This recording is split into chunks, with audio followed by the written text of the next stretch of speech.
Si aujourd'hui tu as une ambition, une envie de pouvoir financer ton projet, qui peut être une idée, un rachat d'entreprise, une restructuration de tes idées, de tes compétences, je suis là pour t'accompagner. Je m'appelle Stanley Laporal et je suis là pour te donner toutes les solutions et les erreurs à éviter. Récemment, j'ai eu un client qui est venu me voir avec un projet où il se disait j'ai envie de racheter l'entreprise familiale. Donc je vais te donner le contexte. Le client, il m'appelle, il me dit je suis comme tu sais fonctionnaire, j'ai une entreprise familiale où je suis associé, vraiment ça me tient à cœur de pouvoir la racheter. J'écoute le client, je lui demande des précisions et là il me dit je suis fonctionnaire, je veux racheter l'entreprise familiale. Ah, c'est son entreprise familiale. C'est une entreprise qui est historique mais elle est actuellement en perte de vitesse. Elle m'explique que le dirigeant, il n'arrive pas à développer l'activité ou peut-être qu'il n'arrive plus à développer l'activité, mais en tout cas, ils commencent vraiment à perdre des parts de marché dans leur secteur d'activité. Du coup, elle me dit, est-ce que tu peux m'accompagner pour trouver du financement pour racheter l'entreprise familiale? Alors, je lui dis, déjà, il y a différents points qu'on doit voir ensemble et surtout différentes erreurs que tu devras éviter par rapport à ce projet de rachat de cette entreprise familiale. On parle d'une entreprise qui tient à cœur, qu'il y a beaucoup d'émotions qui vont être dedans et que là, il faut vraiment, je dirais, prendre du recul, avoir la tête froide et chercher maintenant comment on va réussir à racheter l'entreprise, la faisabilité du rachat. Pour commencer, je lui ai dit, erreur numéro 1, c'est avoir une croyance sur lesquelles il y a des profils types, des profils qui font que forcément vous allez trouver du financement. Alors évidemment, chaque profil a des avantages et des inconvénients. Forcément, il y a des profils qui sont plus, je dirais, favorables à trouver du financement, un profil plutôt financier, un profil plutôt de chef d'entreprise et plus forcément, je dirais, vendeur auprès des investisseurs privés ou de la banque ou de fonds d'investissement ou je dirais, quels que soient les interlocuteurs qui seraient prêts à vous prêter cet argent. Donc oui, il n'y a pas de profil type, mais il y a des profils qui sont, je dirais, sensiblement plus intéressants pour trouver des financements. Je vais vous donner un exemple concret. Aujourd'hui, si demain vous devez prêter de l'argent à quelqu'un qui n'a jamais conduit une voiture, est-ce que vous allez lui prêter de l'argent pour qu'il puisse acheter une voiture et la conduire? Donc vous voyez bien que forcément, si vous devez comparer quelqu'un qui n'a jamais fait l'activité et quelqu'un qui a déjà fait l'activité depuis des années et en plus avec du succès, forcément, on est humain, vous allez naturellement vous rapprocher vers cette personne qui a déjà ce niveau d'expérience, d'expertise dans le domaine. Donc c'est tout à fait naturel. Donc il n'y a pas de profil type. Par contre, il y a des choses qu'il faut savoir. Il y a des profils par contre qui ne peuvent pas vous permettre de porter votre projet. Je vous donne l'exemple de mon cas. Donc c'est une fonctionnaire qui vient me voir, ma cliente c'est une fonctionnaire. Il faut savoir que vous avez des profils où on interdit par rapport à la loi de pouvoir exercer certaines activités commerciales. Donc c'est souvent le cas des fonctionnaires qui eux ont des interdictions pour faire des activités commerciales. Donc vous allez voir que forcément il n'y a pas de profil type, mais il y a des profils où soit c'est interdit par la loi, c'est-à-dire comme le cas de ce fonctionnaire qui vient me voir, ma cliente, soit c'est interdit par des contrats. C'est-à-dire que vous pouvez dire, ah bah c'est super, j'ai trouvé un chef d'entreprise, il pourra diriger l'entreprise. Et là, patatrac, vous voyez que quand vous avez discuté avec le chef d'entreprise, il vous explique qu'il a une interdiction de la profession ou une clause de non-concurrence qui fait qu'il est peut-être très compétent, mais il n'a pas le droit de justement exercer cette activité pour laquelle vous la sollicitez. Donc, les profils peuvent être incompatibles, interdits. Alors souvent, on me dit, mais qu'est-ce qu'on entend par profil incompatible? Je vais vous donner un exemple. Aujourd'hui, ma cliente, elle a un profil où c'est interdit pour elle en tant que fonctionnaire de pouvoir diriger l'entreprise. Après, il y a certains profils qui sont incompatibles parce qu'ils n'ont pas forcément suffisamment de disponibilité. Si vous avez aujourd'hui un profil où vous travaillez 80 heures par semaine, 120 heures par semaine, voire beaucoup plus, à quel moment vous aurez le temps de penser ou de travailler pour votre projet? Donc il y a aussi une question d'incompatibilité par rapport à votre projet. Aujourd'hui, ce qu'il faut comprendre, c'est que au niveau des erreurs à éviter, c'est déjà première erreur à éviter, c'est en fonction du profil qui doit correspondre à votre projet. Donc aujourd'hui, ma cliente qui est venue me voir, elle a un profil en termes d'interdiction, elle ne pourra pas diriger cette activité de l'entreprise familiale. Maintenant, on est là pour, comme je dis, trouver des solutions. On fait un constat, il y a un problème. Nous, on est des solutionneurs, des personnes qui sont là pour trouver des solutions. Donc, quelles solutions on pourrait lui apporter? Quelles solutions je lui ai apportées parce qu'elle a une interdiction. Lorsque vous avez une interdiction, la question c'est qu'est-ce que la loi vous permet de faire? Est-ce que la loi vous permet demain d'être propriétaire de l'entreprise Si oui, elle peut être propriétaire. Sinon, à ce moment-là, il faudra qu'elle puisse avoir quelqu'un suffisamment de confiance pour être propriétaire et ou dirigeant pour son activité. Sachant que il y a toujours des possibilités que de son côté, son profil évolue. Aujourd'hui, elle est fonctionnaire, mais demain, peut-être, elle va cesser son activité en tant que fonctionnaire. Peut-être parce qu'elle sera à la retraite, peut-être parce que demain, elle va demander peut-être une disponibilité, peut-être encore parce que demain, tout simplement, elle va démissionner purement et simplement. Donc, il y a des possibilités que de son côté, son profil puisse évoluer pour rendre justement libre sa possibilité de devenir dirigeante de son activité. Et donc, demain, de diriger l'entreprise familiale. Donc, on est là pour trouver des solutions. Donc, moi, ce que je vais proposer, je vais poser la question, est-ce qu'elle était prête à renoncer à son activité en tant que fonctionnaire? Elle m'a répondu, cette année, aujourd'hui, il me reste quelques années avant la retraite, il me reste 2 ou 3 ans avant la retraite. Moi, je ne me vois pas arrêter en tant que fonctionnaire, c'est la sécurité de l'emploi. Je ne me vois pas, du coup, arrêter tout si proche de la retraite. Je lui ai dit, ok, je comprends effectivement ta vision des choses, je comprends votre vision par rapport au fait que vous souhaitez conserver tous vos avantages en tant que fonctionnaire. Dans ces cas-là, il faut bien comprendre que vous ne pourrez pas, par rapport à l'interdiction de la loi, vous ne pourrez pas diriger cette entreprise. Donc, tout naturellement, je lui ai dit, alors il faut qu'on voit la deuxième erreur à éviter, c'est ne pas savoir qui va être le dirigeant. On doit savoir qui va être le dirigeant. Parce qu'il faut comprendre, erreur numéro 2, le propriétaire n'est pas forcément le dirigeant. Donc vous pouvez demain, un exemple très simple, vous pouvez demain acheter une action du CAC 40, vous êtes actionnaire d'une très grande entreprise, mais c'est pas vous qui allez diriger l'entreprise. Donc il y a une différence entre être dirigeant de l'entreprise, être propriétaire de l'entreprise, et en fonction de ça, il y a des choses que vous pouvez faire et des choses que vous ne pouvez pas faire. Du coup, là, on est dans cette situation où elle ne veut pas arrêter son métier de fonctionnaire, donc il faut lui trouver un dirigeant. Effectivement, un des plus gros problèmes, c'est que souvent, on néglige, et je vous dirais à tort, qui va être le pilote dans l'avion, qui va être le conducteur. C'est comme si vous me disiez demain, je réfléchis à créer une entreprise ou à racheter une entreprise, ou quelle que soit l'activité, ça peut être une activité associative, fondation, tout ce que vous voulez. La question qui a à se poser, c'est qui est-ce qui pilote? Qui est-ce qui sera aux manettes?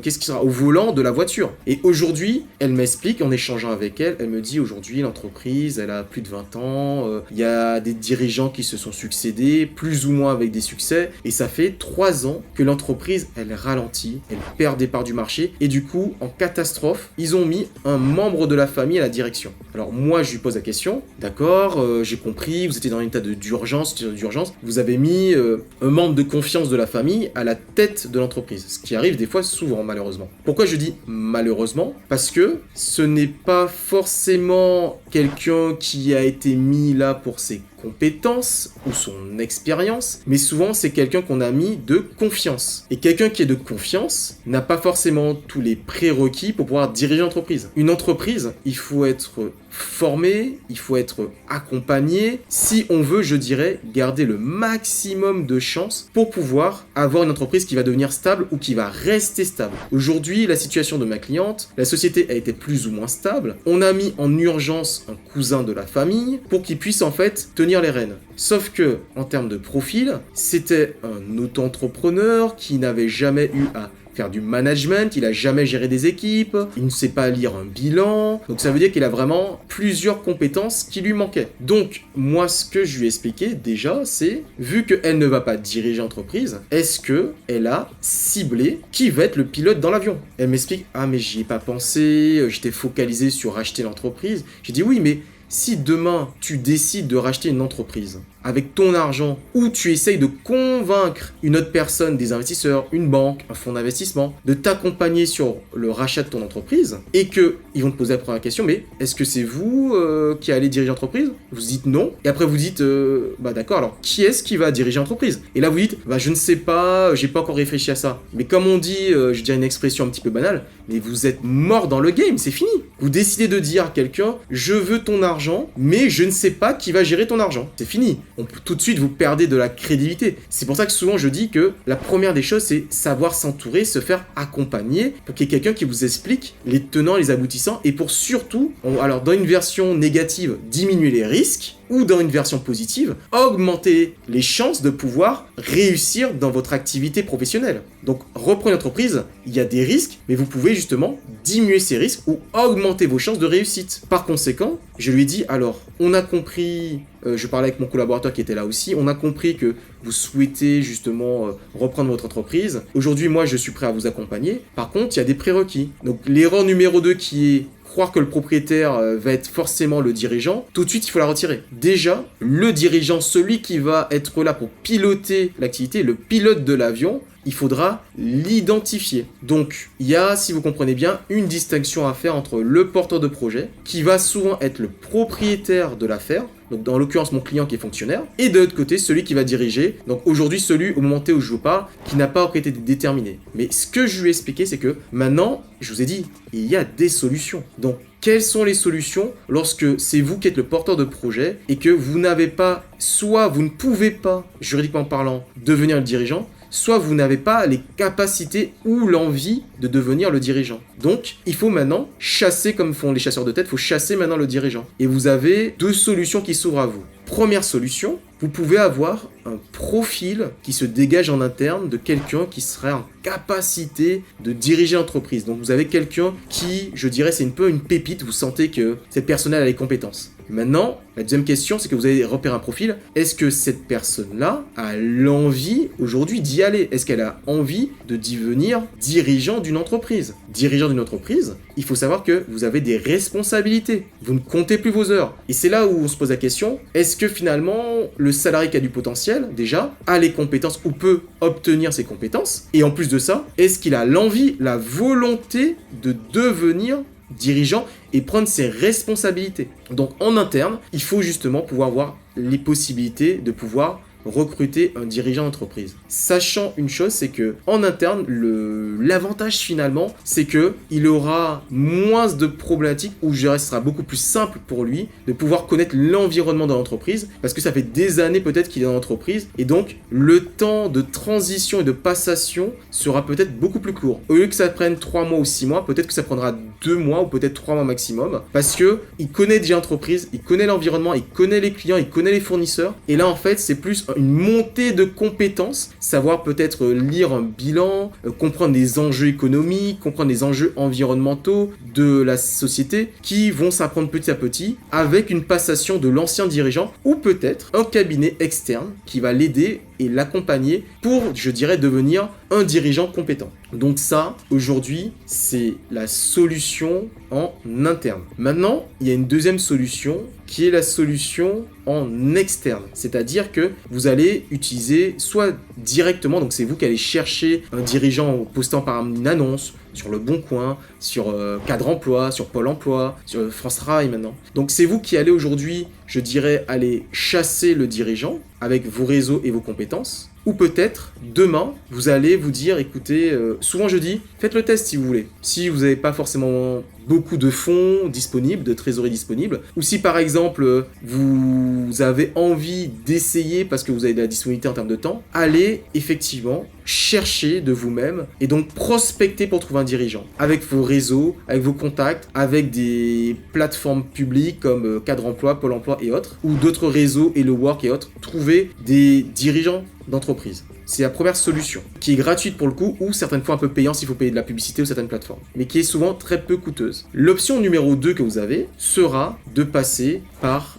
un cabinet de chasseurs de tête ou un cabinet de recrutement que vous allez payer pour trouver le profil ou le candidat idéal pour votre reprise d'entreprise avec un dirigeant. Alors, dans ces cas-là, il faut vous dire que, évidemment, vous allez payer, mais que ça peut prendre aussi du temps parce que vous allez contacter un cabinet de recrutement et il faut se dire qu'il y aura un temps parce que eux aussi ils vont faire une présélection, ça fait pas de travail, une présélection pour vous des candidats. Certains candidats seront déjà en poste, d'autres seront peut-être pas en poste et donc après vous allez faire passer des entretiens. L'avantage de passer par ce type de recrutement en externe, c'est que vous aurez une palette de profils de qualité, en principe, je dirais, et évidemment l'inconvénient que vous avez payé. Alors, il faut quand même se dire une chose, lorsque vous faites des activités économiques, souvent, il faudra faire une balance, un arbitrage entre ce que vous souhaitez faire et ce que vous pouvez faire. Et donc là, si vous passez par le cabinet de recrutement, vous aurez en tout cas le loisir d'avoir de façon passive finalement, des profils qui vont venir à vous au lieu que ce soit vous qui allez les chercher. Donc ça, c'était justement le deuxième point que je lui expliquais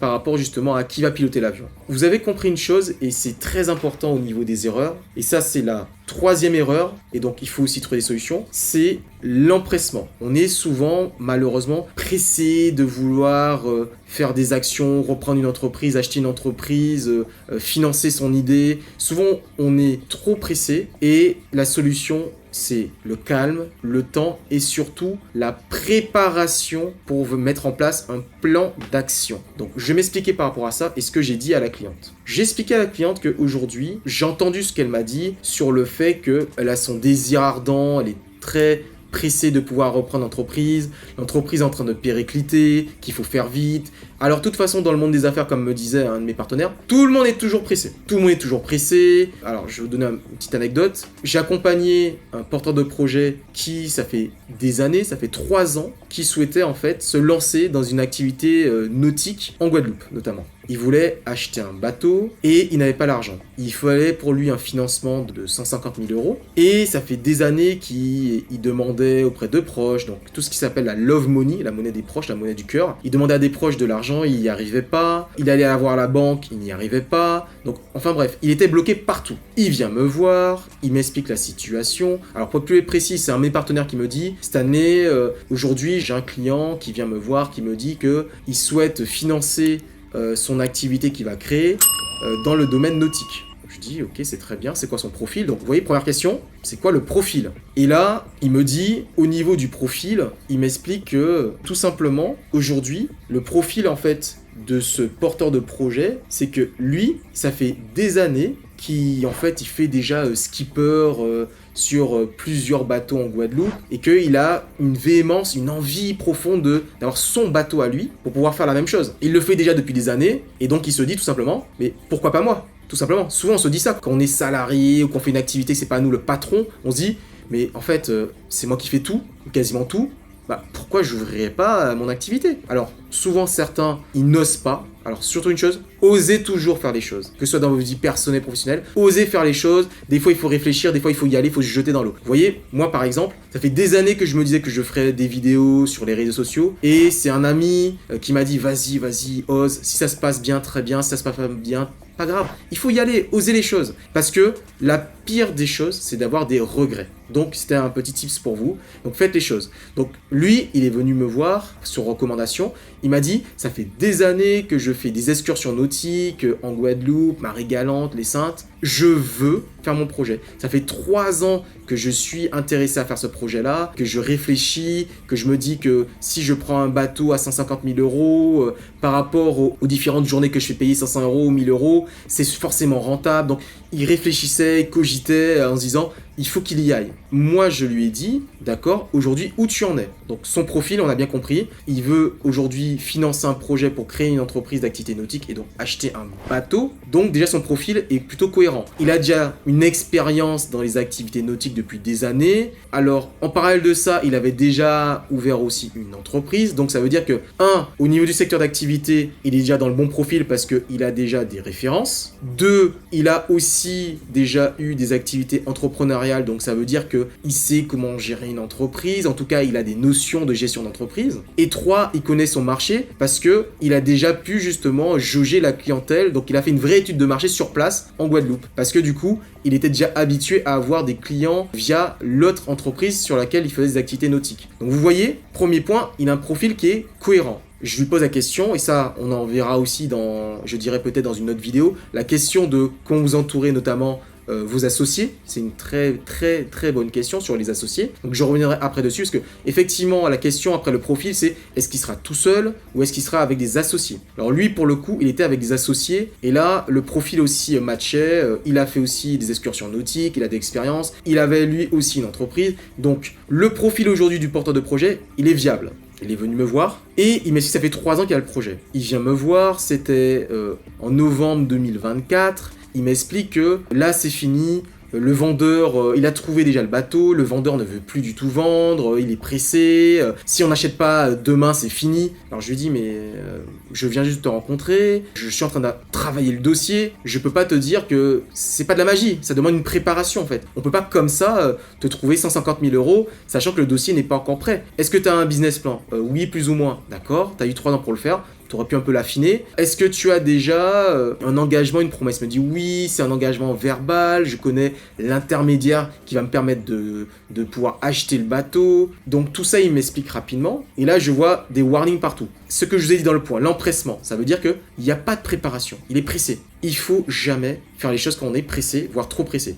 Il faut un minimum de préparation. Je ne dis pas il ne faut pas passer à l'action rapidement, je dis juste qu'il ne faut pas passer à l'action sans un minimum de préparation. Et donc du coup, il m'explique rapidement que c'est au mois de novembre, il faut acheter, tout le monde est pressé. Alors moi, évidemment, quand j'accompagne des clients, j'ai toujours le cabinet d'avocat, le cabinet expert comptable, des fois d'autres collaborateurs cabinet de conseil pour des fois faire des brainstorming sur certaines situations un peu compliquées, comme font les grands cabinets. Souvent, les grands cabinets, ils ont 20, 30 collaborateurs sur des dossiers qui sont plus ou moins complexes, ou des fois des dossiers qui sont très très très pointus. Donc là, je lui dis tout simplement, d'accord, moi je pense que c'est faisable, mais si tu me dis dans une semaine, il faut avoir le financement et tout, c'est pas possible. Parce que déjà moi, je dois valider déjà le plan d'action. C'est quoi le plan d'action? Est-ce qu'aujourd'hui, il achète le bateau au prix du marché? Qu'est-ce que vaut le bateau aujourd'hui? Premier point. C'est comme demain, quand vous allez racheter l'entreprise, comme c'est le cas pour justement l'entreprise familiale, il faut que je puisse évaluer l'entreprise qui est la cible. Là, c'était l'entreprise familiale, là, c'est le bateau.